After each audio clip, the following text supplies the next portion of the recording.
OCD എന്ന് പറയുന്നതിന്റെ full form obsessive compulsive disorder എന്നാണെങ്കിലും OCD ഇസ് നോട്ട് അബൌട്ട് നേരത്തെ ഉണ്ടാക്കിയ ഒരു വീഡിയോയിൽ പറയുന്ന പോലെ it's not about cleaning. It's about having repetitive intrusive thoughts. നമുക്ക് താല്പര്യമില്ലെങ്കിൽ പോലും നമ്മുടെ മനസ്സിലേക്ക് കടന്നു കയറി വരുന്ന ചിന്തകളെയാണ് നമ്മൾ OCD എന്നുള്ള രീതിയിൽ പറയുന്നത്. ജനറ്റിക് ആയിട്ട് വരുന്ന ഒരു കണ്ടീഷനാണ്. അതിന്റെ കൂടെ തന്നെ there is A personality factor that is involve in it. അതിന്റെ മെയിൻലി ഒരു മെയിൻ ആയിട്ട് നമ്മൾ മനസ്സിലാക്കേണ്ടത് റിപ്പറ്റഡ് ആയിട്ട് വരുന്നു. റിപ്പറ്റേഷൻ അതിൽ ഒരുപാട് ഇൻവോൾവ് ചെയ്യുന്നു. റിപ്പറ്റേഷന്റെ ഭാഗമായിട്ട് വരുമ്പോഴത്തേക്കുള്ള പ്രശ്നം എന്താന്ന് വെച്ചാൽ നമുക്കറിയാം ഇതൊരു അൺവാണ്ടഡ് തോട്ട് ആണെന്ന്, എന്നാൽ പോലും അത് പിന്നെയും പിന്നെയും വരുന്നു. അത് ചിലപ്പോൾ OCDക്ക് ERP exposure response prevention, cognitive behaviour therapy, പിന്നെ ഡേഞ്ചർ ഐഡിയേഷൻ റിഡക്ഷൻ തെറപ്പി, പിന്നെ ഈ പറഞ്ഞതുപോലെ relaxation exercises, multiple types of relaxation exercises, MCBT mindfulness based cognitive behaviour therapy, എങ്ങനെയുള്ള ട്രീറ്റ്മെന്റ്സ് ആണ് ചെയ്യുന്നത് നമ്മൾ OCDക്ക് വേണ്ടിയിട്ട്.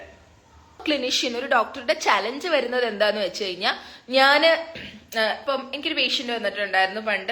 ഞാൻ ഇങ്ങനെ നോക്കിക്കഴിഞ്ഞാൽ ഞാൻ മാമിനെ തെറി വിളിക്കുമ്പോൾ ഞാൻ ഇങ്ങനെ നെഞ്ചിലിടിക്കും. അപ്പൊ ചിലപ്പോ പതുക്കെ പതുക്കെ തെറി വിളിച്ചോട്ടെ, ചീത്ത വിളിച്ചോട്ടെ, പക്ഷെ കണ്ണ് തുറന്നു നോക്കൂ എന്ന് പറഞ്ഞ് അതും ഒരു തരത്തിലുള്ള എക്സ്പോഷർ റെസ്പോൺസ് പ്രിവെൻഷൻ. ഈ എക്സ്പോഷർ റെസ്പോൺസ് പ്രിവെൻഷൻ എന്താന്ന് വെച്ചാൽ you putting the patient into a difficult situation and ആ ഡിഫിക്കൽട്ട് സിറ്റുവേഷനിൽ എത്തുമ്പോൾ ആ പേഷ്യന്റിന്റെ ആങ്സൈറ്റി കൂടും.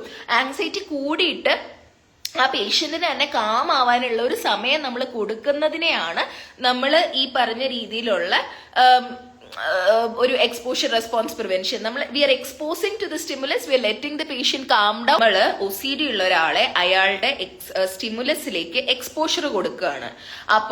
ഇപ്പൊ ഒരാൾക്ക് ഡേർട്ടിനോട് പേടിയാണെന്ന് വെച്ചു, ഇപ്പൊ രണ്ട് കയ്യിലും ഡേർട്ട് വെച്ചിട്ട് ഇങ്ങനെ കുറച്ചു നേരം നമ്മൾ ഇരുത്തും. അപ്പൊ ആങ്സൈറ്റി ലെവൽ ഇങ്ങനെ കൂടും, എന്നിട്ട് അത് നാച്ചുറലി കുറഞ്ഞു വരും.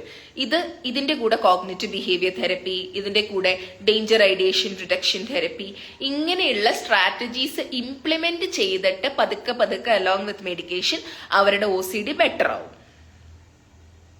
ഡേഞ്ചർ ഐഡിയേഷൻ റിഡക്ഷൻ തെറപ്പി എന്ന് പറഞ്ഞ അപ്രോച്ചിലൂടെ OCD എന്താണെന്ന് ക്ലിയർ ആയിട്ട് പറഞ്ഞ് മനസ്സിലാക്കി കൊടുക്കുകയാണ് നമ്മൾ ചെയ്യുന്നത്. ഇപ്പൊ പറഞ്ഞ മനസ്സിലായോ?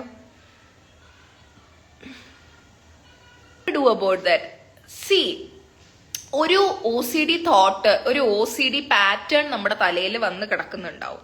അപ്പൊ നമ്മൾ അതിനെ സ്ലോലി അൺലേൺ ചെയ്തെടുക്കുകയാണ്. പക്ഷേ ഇത് ഇവിടെ ഓർഡറിൽ ഇരുന്നില്ലെങ്കിൽ ഇന്ന് ഞാൻ പണിക്ക് പോവില്ല, അല്ലെങ്കിൽ ഇന്ന് ഞാൻ ഇവിടുന്ന് എഴുന്നേക്കില്ല, ഞാൻ ഇവിടെ തന്നെ ഇരിക്കും.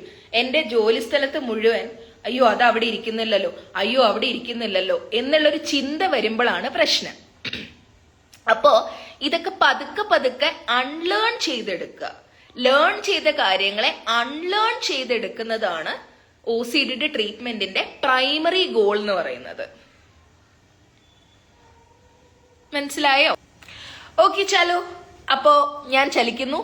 Thank you so much for all the lovely questions and all you guys are very intelligent and you're generating good questions and it's a good thing that you have so much of interest in mental health. Chalo, bye.